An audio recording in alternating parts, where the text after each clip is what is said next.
autorregulación en el campo de la profesión médico es necesaria.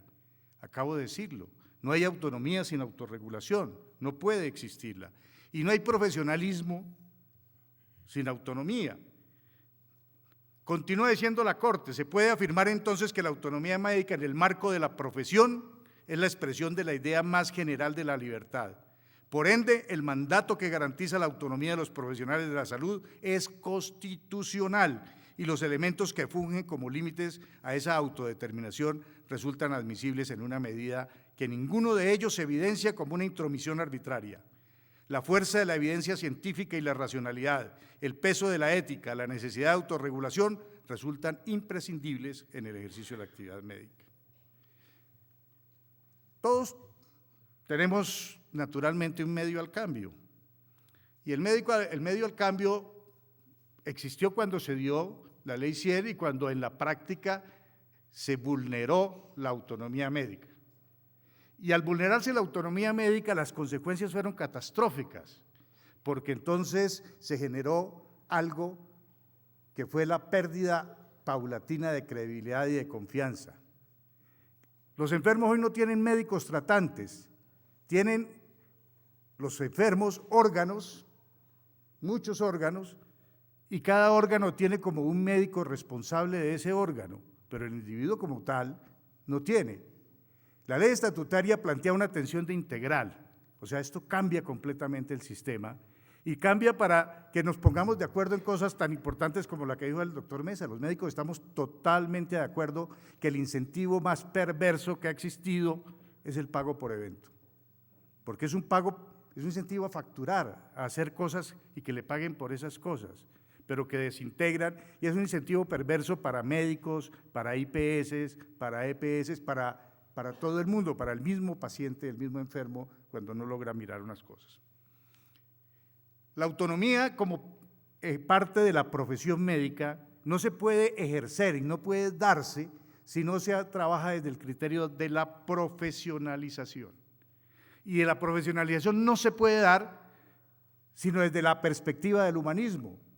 Los médicos no tratamos animales, no tratamos plantas, que tiene, claro, también una correspondencia en unos criterios de la bioética, pero tratamos seres humanos y como los seres humanos nos hemos autodefinido como una circunstancia diferente, pues esa circunstancia diferente del tratamiento del humano es lo que tiene que regir todo el sistema y por eso los médicos fundamentalmente tenemos que basarnos en los criterios de humanismo y por eso tenemos que distinguirnos en cómo aplicamos nuestros criterios con la mejor claridad y la mejor evidencia como nos lo recomienda y nos lo dice la Corte. La decisión médica que hoy se va a dar, que hoy se da, que hoy se nos exige a través de este tema, pues es una decisión médica que, claro, tiene todo tipo de responsabilidades. Tenemos una responsabilidad no solamente sobre la vida, sino sobre la calidad de la vida. No es solamente un tema de vida o muerte, es un tema que tiene que ver con el hacerse sentir bien al sujeto de nuestra acción, que es el paciente. Y ese paciente tiene valores y tiene circunstancias. Algún pensador del siglo pasado decía, uno es uno y sus circunstancias. Pues esas circunstancias son las que hacen la individualidad. Por lo tanto, el humanismo del médico debe ser el impulsor de su comportamiento profesional. ¿Para qué? Pues para que garantice la preservación de la confianza y de la credibilidad en nosotros. Y por eso tiene ciertas competencias, y aquí tiene que ver algo que trasciende lo que estamos hoy aquí, pero no en el escenario donde estamos, y es que todo esto tiene que empezar con una formación y una instrucción de competencias y habilidades que superan el conocimiento, van más allá de simplemente el conocimiento médico, porque tiene que ir hacia valores del arte, porque tiene que haber también una actitud estética en el ejercicio de la profesión, con criterios de la ética, con criterios de la historia, con criterios de la sociología y de la antropología, con criterios de la ética, para poder contextualizar, repito, eso que hemos siempre considerado como algo especial en la naturaleza, el ser humano. Si uno no lo mira desde esa perspectiva integral, pues es imposible entender un enfermo. Hoy se ha olvidado la historia clínica del interrogatorio y se le ha dado una relevancia especial a la tecnología y a los exámenes que arrojan la tecnología. La mayoría de los errores médicos que hoy se hacen es porque no se le ha preguntado al paciente cuál ha sido la historia natural de su enfermedad y cuál es el contexto donde él vive y donde él se desarrolla. Y en cambio se llegan a terapias equivocadas, inducidas por imágenes que pueden eventualmente orientar, aplazar lo que se tenía que corregir o incluso hacer daño por cosas que las imágenes desinforman. Tenemos que seguir los estándares de la práctica profesional, pero aquí hay un gran error en el conceptual, que es la evidencia científica. La Corte lo aclara, todos lo aceptamos, nuestra guía tiene que ir hacia la estandarización, y la estandarización es una aproximación que la ciencia actual ha venido tratando para cometer los menos errores posibles. ¿Pero qué es la evidencia científica? La gente cree que la evidencia científica son los estudios jerarquizados por su diseño estadístico o su valor estadístico y matemático. No, hay una herramienta estadística que nos permite jerarquizar el conocimiento que se ha hecho a través de estudios doble ciegos, aleatorizados, metaanálisis, con regresión logística, metaanálisis de estudios, metaanálisis de pool de datos, toda esta complejidad matemática y estadística que puede ser fraudulenta, que puede ser engañosa.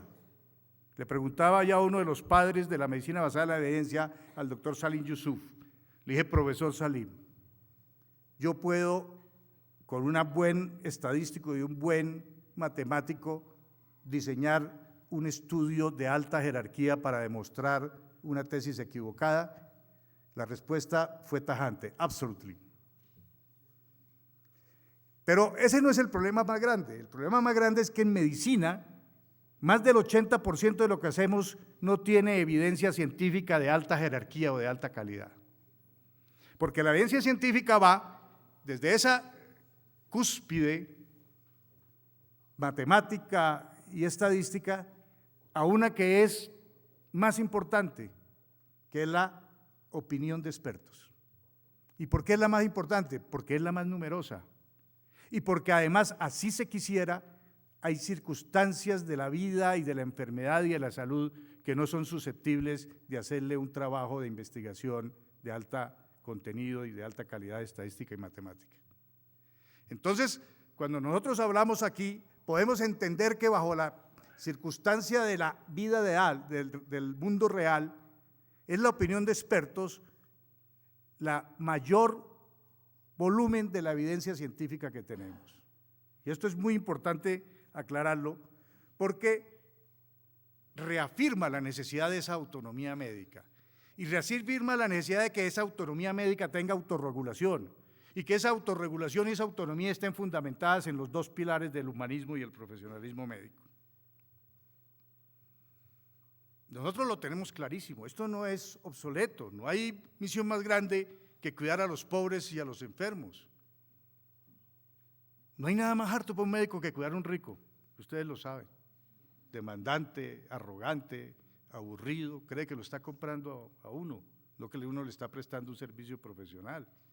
Las grandes satisfacciones nosotros los tenemos en cuidar a los pobres y a los enfermos, porque no hay mayor satisfacción que ver a un enfermo recuperado por las acciones que nosotros hayamos podido desarrollar.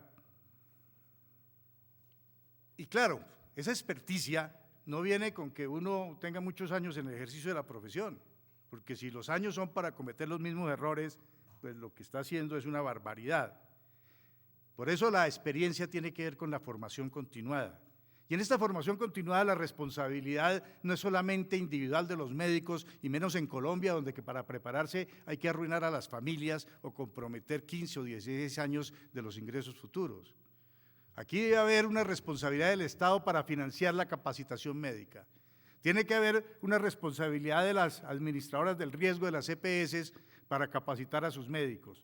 Tiene que haber una responsabilidad de las IPS para mantener una capacitación, no solamente en la parte médica técnica, sino tiene que ver para que tenga esa habilidad para observar con exactitud, con honestidad mental, con ética, con integralidad. Para nosotros el objetivo es el paciente, por eso no podemos dejarnos convertir en simples técnicos. Somos objeto de múltiples presiones.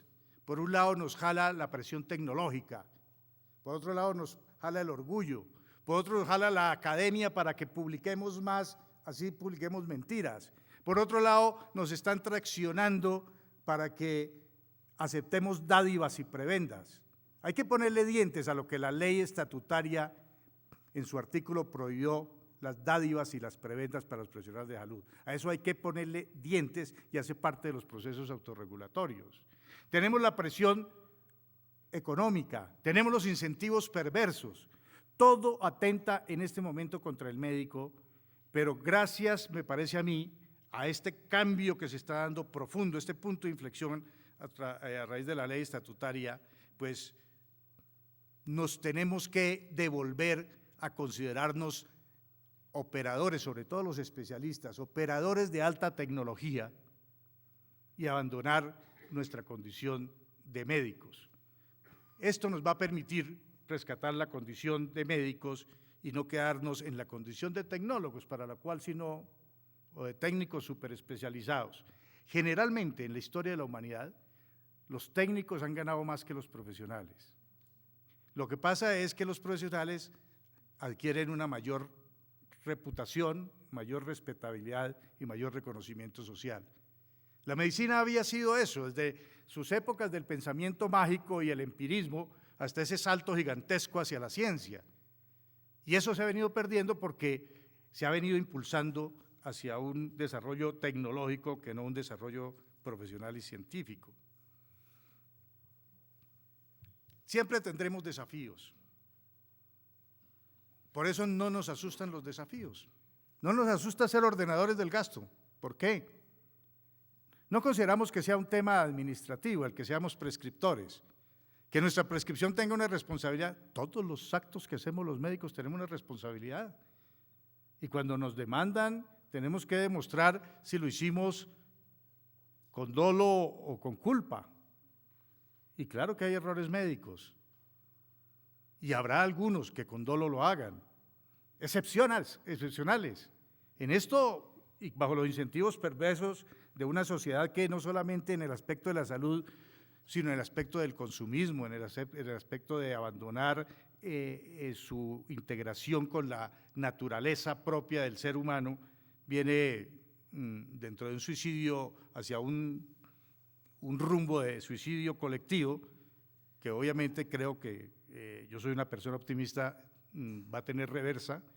Pues bajo esas circunstancias pues hay incentivos que llevan a mucha gente a cometer muchos errores y muchas cosas perversas, pero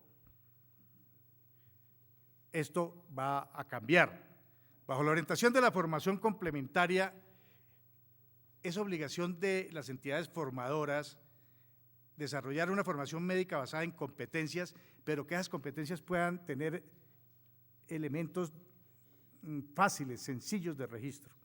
En eso yo comparto la vieja idea de Demócrito, todo hay que medirlo. Y si no tenemos herramientas para medir algo, pues hay que crearlas, hay que inventarlas. Pero todos debemos medirnos. ¿Esto es que ya me pasó el tiempo? ¿Sí?